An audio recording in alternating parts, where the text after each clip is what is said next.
जय जगन्नाथ। आपण मानक समस्त नमस्कार करुच्चे। आशा करुच्चे आपण माने समस्ते भलर थिबे। वर्तमान देखंतु आज होची सोमवार 12 तारिख आज सोमवार अछि। तेणु शीतुआ सकाळ शीत दिन मु चाहिली जे गोटे भल हेल्दी फूड बनैया पई सकाळू यूनिवर्सिटी म जिबार अछि। तथापि मु आपण मान पई आज गोटे बहुत बढ़िया हेल्दी फूड बनैछि। आपण मान ताको देखंतु आ निहाती ट्राई करिवे, शरीर पई बहुत उपयोगी।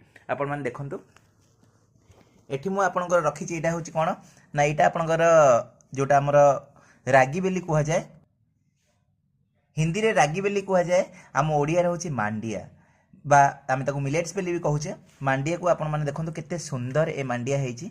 आ ये आपणक शरीर पई बहुत उपकार। एथरे कोन कोन अछि? Calcium, protein, amino acid, fibre, ए सब जिंस न्यूट्रिशन सब भरी कि रहिछि।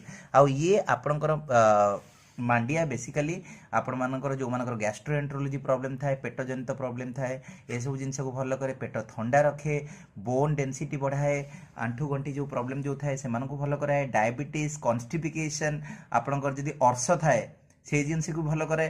तो बहुत जिनस यार उपकारिता अच्छे। तेणु मु आज मांडिया बनई किसी ना, प्लेन पानी रे ताकू फास्ट जो गुड़े देली, तापर ताको मु कौन कली गैस रे बसई दी घांटी घांटी देली। तापर आपण माने देखंतु ये बहुत मांडिया हे जाइछि, बढ़िया हेल्दी ब्रेकफास्ट।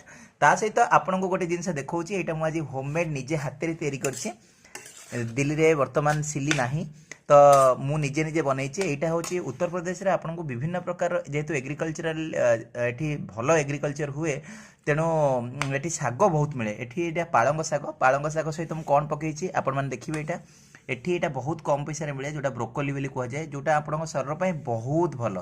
ब्रोकोली, पालंग साग, ता सहित आपण मानकु देखंतु एठी आलू टिके पकेछि, बाइगण टिके अछि, बाइगण भी खोजले मिलियो, बाइगण मिसी जाइछि बोधे वर्तमान।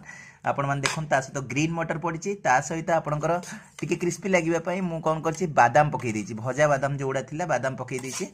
तो बहुत सुंदर हेइथे बोली आशा। किछि नाही, मु प्लेन जेमती आपण आलू भाजंती सेमती पियाज रसुण अदा टिके टिके पकई देई, ता धरे आलू बाइगण आउ ब्रोकोली प्रथमे छाड़ी देली, तापर टिके भाजी गला पर पालंग शाग पकई देली, तापर मु ग्रीन मटर आउ बादाम पकई देछि।